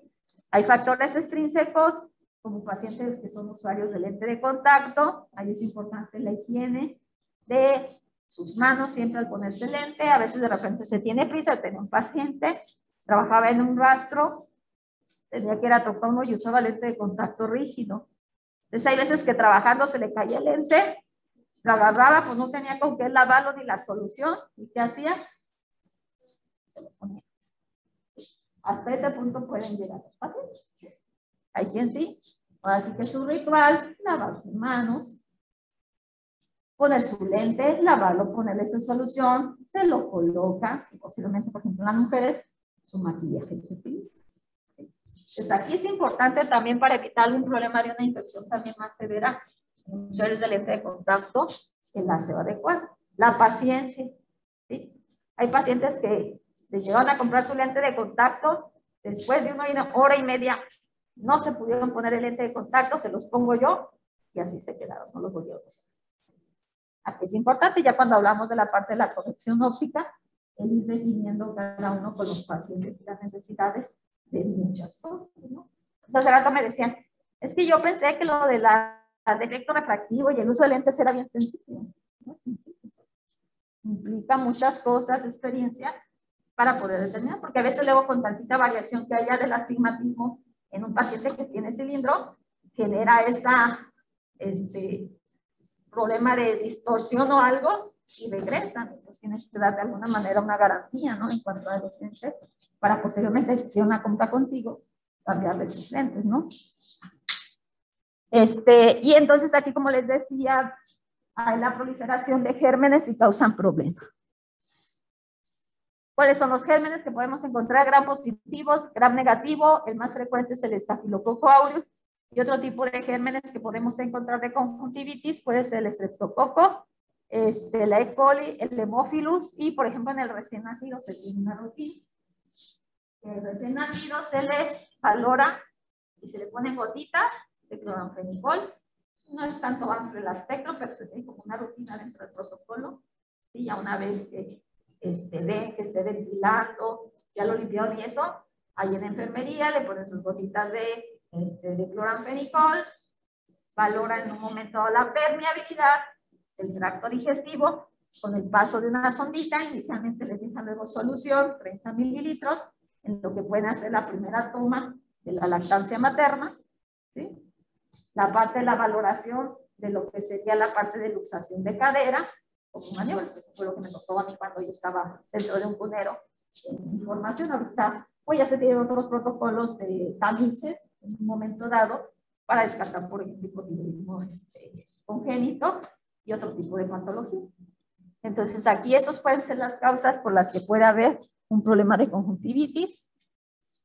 Puede ser la sintomatología: ojo rojo, lagrimeo, puede haber sensación de cuerpo extraño, ardor, y lo que va a predominar aparte del ojo rojo, la secreción, dependiendo de la causa. Realmente bacteriana, va a ser una secreción blanca, amarilla, verde, que puede pegar los márgenes palpebrales, y acuosa más bien es cuando hay un problema de tipo alérgico. Ya sea por un factor en niños, es frecuente que llegan y se tallan los ojos. Yo les digo, uso el término de restregar, así como que están duro y duro, por lo mismo del problema que tiene, de su problema alérgico. Antes se hablaba de la parte de la alergia, habitualmente en temporada en que hay liberación de polen o esporas en los árboles, hablando más o menos de marzo, junio, julio, a lo mejor todavía agosto, ¿sí? Sin embargo, ahorita cada vez hay más cosas en el medio ambiente y el problema alérgico prácticamente lo ves durante todo el año y no solamente en niños, lo ves también en adultos, ¿sí? Aquí en este caso, pues la piedra angular es la parte de la hiperemia, la presencia de secreción, dependiendo si es acuosa o es purulenta, para que sea algo de tipo bacteriano o de tipo viral, y en ocasiones pues, llegan los pacientes con el ojo entrecerrado o incluso edematoso, ¿sí? El tratamiento, pues aquí hay una gran variabilidad de tratamientos que se llegan a utilizar. Habitualmente yo casi siempre combino un antibiótico con un antiinflamatorio esteroideo para disminuir también el periodo de sintomatología del paciente. Yo obviamente agrego lo que es la parte de lo que es tobramicina combinado con dexametasona. Dentro del mercado está lo que es Obridex, Trasidex, con otro es Tobradex, o bien nada más solos, que puede ser la pura tobramicina, pero habitualmente, como les decía, para cortar el tiempo, realmente hago esa combinación. Hay pacientes que a veces no responden, no hay cierta resistencia, y podemos hacer combinaciones de ciprofloxacina con dexametasona, como es el Sofexin DX, o bien ya en menor porcentaje, cuando son infecciones muy severas, yo a veces llego a combinar incluso un doble antibiótico, llámese Gamoxi, Vigadexa, que tiene una quinolona con el esteroide y aparte un aminoglucósido como la tobramicina. Aquí la aplicación generalmente es cada 8 horas, la primera semana, la segunda semana 2 veces al día. Y en ocasiones, con 2 semanas tienen más que para resolver el problema del paciente. A veces este tipo de problemas se llegan a hacer de manera crónica y entre las patologías más frecuentes pueden ser la causa, lo que es la parte de la moraxela, y también el estafilococo aureus puede ser crónico. Problemas de tipo viral, como por ejemplo en una conjuntivitis primaveral alérgica también, o por adenovirus, pueden llegar a presentarse esa zona de hiperemia con estas congresiones que son folículos a nivel del fondo de saco, y en ocasiones se pueden llegar a autolimitar o referir ahí también la parte de prurito. Problemas alérgicos en la parte superior, ahí es una conjuntivitis papilar gigante. Se fijan cómo las papilas están grandísimas. Estas en el momento en que se hace el parpadeo causan una erosión a nivel de córnea, generando a lo que se llaman úlceras en escudo, debido a ese gran crecimiento que tienen en este caso las papilas que se encuentran. Entonces habitualmente ahí son niños que llegan, se tallan mucho los ojos. Yo a veces les digo y los comparo como que se le vean sus ojos tristes a los niños debido a esa hipertrofia que tienen de las papilas, ¿sí? Entonces aquí habitualmente en ocasiones, aparte del tratamiento tópico, es necesario la administración de lo que serían antihistamínicos a nivel sistémico, el uso de lubricantes para evitar esa parte de esa erosión y el paciente pueda sentir una mejoría. Y obviamente también lo que sería un antialérgico tópico. Entonces combinamos, si está agregado un problema infeccioso, el antibiótico con el esteroide, que sería por ejemplo tobramicina, dexametasona, Obridex, Trasidex, Tobradex, un lubricante y algún antihistamínico y un antialérgico tópico para evitar el malestar. Y estarlos vigilando, insistirle a la mamá que va a tener problemas. Y algo que de manera casera a veces hace que descansen los niños es, por ejemplo, en un recipiente ponemos agua de garrafón, ponemos unos hielitos y con un trapito fresco se los colocamos cerrando los ojos del niño y los colocamos y eso disminuye un poquitito la sensación de quererse tallar los ojos. Síndromes mucocutáneos como el síndrome de Stevens-Johnson, donde ahí va a haber una hipersensibilidad generalizada con alteraciones de las mucosas y a nivel dermatológico, generalmente asociado a la ingesta de algún medicamento, y ahí nos va a causar un problema de hiperemia y con el riesgo de adherencia de lo que sería la parte de mi párpado con mi globo ocular, causando un problema de simbléfaro y puede ocasionar ese tipo de problemas, ¿sí? Habitualmente este tipo de pacientes finalmente están hospitalizados y es importante, como les decía, el seguimiento a través de conformadores o bien la aplicación de ungüentos durante todo el día. Úlceras corneales que podemos encontrar de diferente tipo de agentes etiológicos, y aquí habitualmente lo vamos a ver también en pacientes que son usuarios de lente de contacto. Depende, aunque les dicen que son lentes de uso mensual o bimensual, hay gente que se llega a dejar su lente de contacto y no hay como que se lo puedan retirar. ¿A quién sí se le puede dejar en un momento dado un lente de contacto de uso prolongado? Una de las marcas es el Pearl Vision y tiene el defector refractivo. Generalmente adultos mayores, ¿no? Que tienen incapacidad de poder poner y quitar un lente de contacto, pero si hay pacientes jóvenes, o sea, lo ideal es quitarse su lente, de repente un poquitito por la flojera, ya tengo sueño, no me lo quiero quitar, pero lo idóneo es que siempre se quiten su lente de contacto, ¿no? Dejar este tipo de lentes de uso prolongado mejor en adultos mayores que no pueden ponerse lente, o a veces hay necesidad de usar ese tipo de lente de contacto en pacientes que tienen una queratopatía bulosa, y eso de alguna manera le va a evitar que haya una fricción de la bula con la córnea y no tenga lágrima, ¿sí? Entonces aquí las úlceras corneales pueden ser de tipo bacteriano, pueden ser virales, de tipo micótica, y son una urgencia oftalmológica. ¿Por qué? Porque algunas de ellas pueden causar un problema de una perforación del globo ocular, y dependiendo de la dimensión o en un momento dado el prolapso que pueda haber del tejido a nivel intraocular, puede haber la pérdida del órgano en el paciente.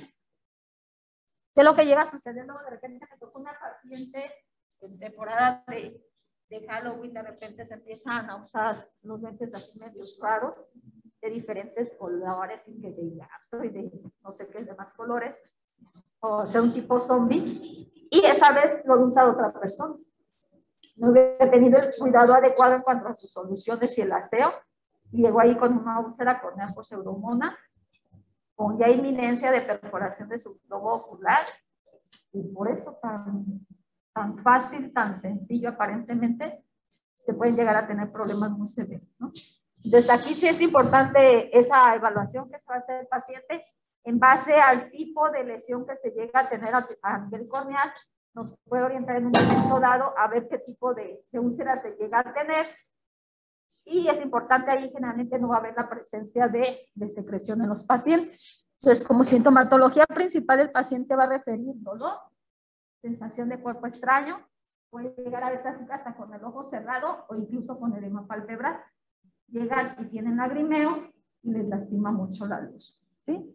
Entonces aquí pues vamos a encontrar úlceras de tipo blanquecino, a veces puede haber lesiones perilesionales, o sobre todo cuando es un problema de tipo micótico, hay lesiones que se llaman satélites, o bien cuando son problemas de tipo virales, como a manera de dendritas de un arbolito, y en el momento que ponemos fluoresceína, se capta esa fluorescencia usando un filtro azul, ¿sí? Entonces el paciente llega con blefarospasmo, con el ojo cerrado, y encontramos lesiones a nivel corneal. Aquí, por ejemplo, llegamos a tener úlceras de tipo herpética. Aquí estoy estimulando, puse fluoresceína, pongo la azul de cobalto y veo unas lesiones aquí a nivel central, hacia manera de ramitas, y generalmente es un problema de tipo viral por un herpes, ¿sí? Entonces, aquí el tratamiento que vamos a usar habitualmente es un antibiótico exclusivamente cuando son bacterianas, y no usar esteroides, porque eso evita en un momento la epitelización a nivel corneal. Y en pacientes que tienen úlceras corneales, también a veces en ocasiones hay necesidad del uso de ungüentos. Como tal, al usar un ungüento, pues el paciente va a estar viendo borroso, y hacer hincapié en esa parte, y el uso de lubricantes. Aquí el tratamiento, cuando a veces es el primer cuadro que se tiene, el tratamiento es tópico, pero si vemos que el tamaño de la lesión es importante, o ya hubo cuadros previos, por ejemplo en virales, hay necesidad de usar también algún antiviral de manera sistémica, y a veces dejarlo, aunque ya se epitelice la lesión, dejarla por un tiempo mayor.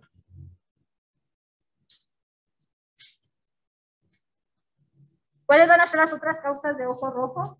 Problemas inflamatorios en algunos de los sectores de la parte del tracto uveal, iris, pars plana o a nivel de la coroides. Entonces, aquí nos va a llegar habitualmente un paciente con un problema inflamatorio.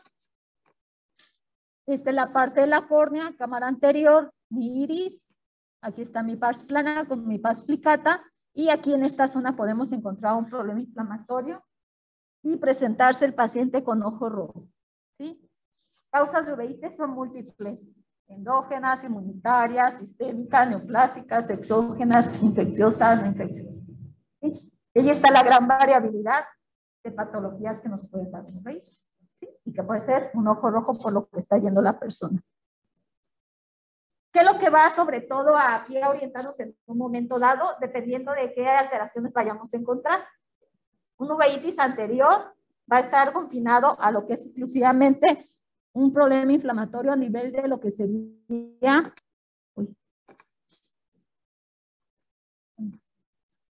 aquí este nivel. Un uveitis intermedia estaría aquí a nivel de lo que sería el proceso ciliares y un uveitis posterior a nivel de lo que sería coroides, ¿sí? Y una uveitis puede afectar la parte del sector anterior, medio y posterior, o bien un uveitis posterior puede afectar también a nivel de lo que es coroides y retina y causar un problema de alteración a nivel vítreo. Ya habíamos hablado que generalmente la uveitis nos va a dar un problema de hiperemia perilímbico en el paciente. Hay una congestión perilímbica, el paciente refiere ojo rojo, lagrimeo, fotofobia, y ahí lo que vamos a encontrar en ocasiones, sobre todo, es la presencia de miosis. Dependiendo del tipo de uveitis que podemos encontrar, por detrás de la córnea podemos encontrar depósitos retroqueráticos y una baja visual en el paciente. En el momento, esta parte de la imagen inferior, aquí estos son los depósitos retroqueráticos, y cuando vemos el espacio de la cámara anterior, vemos ahí cómo hay celularidad, y nos abre, y ese signo nosotros lo denominamos como tinta.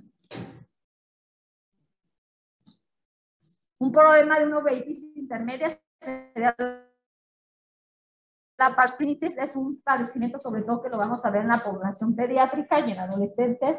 Llegan con ojo rojo. Por ejemplo, tengo una niña que me llegó y tenía el ojo rojo y su ojo desviado. Entonces, por su ojo desviado pensarías que pudiera tener un estrabismo. Entonces, todo paciente de estrabismo hay que dilatar para hacer una refracción con cicloplegia, o en el caso de esta niña, es que tenía una pars planitis. La pars planitis es un problema inflamatorio a nivel de la pars plana, donde hay formación de copos de nieve, así literal como un copito de nieve, sobre todo a nivel de la pars plana, en la parte inferior, y puede haber complicaciones como edema macular o vitreitis, que causan baja visual o incluso formación de catarata. Entonces ahí vamos a encontrar celularidad in vitro y vamos a encontrar estas lesiones blanquecinas que vemos aquí a nivel de la pars plana, ¿sí? Y como les decía, es sobre todo en la población pediátrica. Problemas de uveitis posteriores donde hay una toxoplasmosis, hay presencia de vitrio, una vitreitis, a veces se dificulta visualizar el fondo de ojo, y una vez que entramos y ya disminuimos el problema inflamatorio a nivel de vitrio, encontramos lesiones. Aquí sería una toxoplasmosis congénita. Habitualmente la congénita es a nivel macular. Cuando es en el adulto y adquirida, generalmente más bien son en las arcadas, y encontramos una lesión hipopigmentada con reacción vítrea localizada y ojo rojo, ¿sí? En el momento que hacemos la exploración vemos eso, y entonces aquí a estos pacientes hay que darles medicamento de manera sistémica, tópica, y en ocasiones hay que inyectar de manera transeptal algún antibiótico con algún antiinflamatorio. Glaucoma de ángulo cerrado, que nos lo puede dar en un momento dado un bloqueo pupilar por una catarata intumescente. Y aquí, generalmente este tipo de glaucoma de ángulo cerrado va a ser más o menos, va a corresponder entre un 10 o un 20% de los diferentes tipos de glaucoma. Ahí se va a manifestar en un momento dado en algunas patologías, a veces de tipo hereditario. Y aquí el problema es que se genera un espacio menor entre lo que es la cámara anterior, entre lo que es la parte del iris y la córnea, disminuye su espacio, o bien hay una catarata hipermadura que bloquea la pupila y nos da un problema de un glaucoma secundario. ¿Sí? Y entonces el paciente nos llega con dolor intenso, ojo rojo. En el momento en que hacemos la toma de la presión intraocular, encontramos presiones hasta de 40 o 60 milímetros de mercurio, el rango es hasta 10-20, y llegan así con ojo rojo y baja visual, y aparte encontramos la presencia de edema a nivel tópico. Aquí estos pacientes hay que darles medicamentos tópicos y hay necesidad en ocasiones de mantenerlos hospitalizados durante un tiempo para aplicarles manitol y ayudar a disminuir lo que sería la parte de la presión intraocular. ¿Sí? Entonces, se pueden dar, son múltiples las causas que podemos encontrar de ojo rojo. ¿Sí? Conjuntivitis, queratitis, cuerpos extraños, uveitis, anteriores, intermedias, posteriores, problemas de glaucoma, síndrome mesenterio. Y eso es lo que podemos hablar en relación a la parte de diagnóstico diferencial de ojo rojo. ¿Preguntas, dudas, chicos? ¿En el chat alguien alguna pregunta? ¿No? Bueno. Sí, doctora, nada más tenía 2 preguntas. Ajá. Bueno, 3. Dime. Entonces, la miopía es lentes divergentes, ¿verdad? Ajá, y son lentes negativos. Y la hipermetropía es convergentes.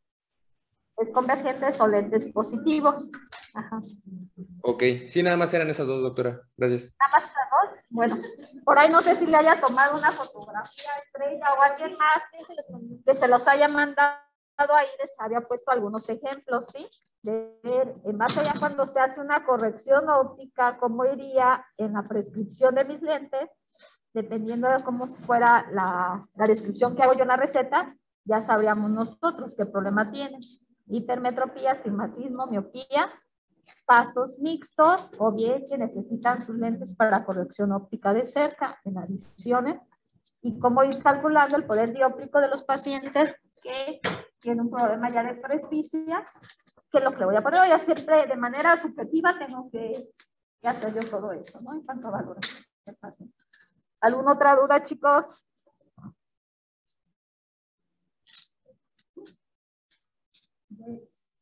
El jueves nos vamos a ver de manera virtual. Yo para esta semana tengo clases con los chicos de primer año.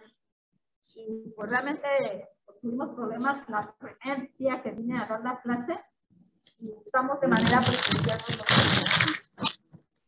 Entonces, a las 7 nos conectamos.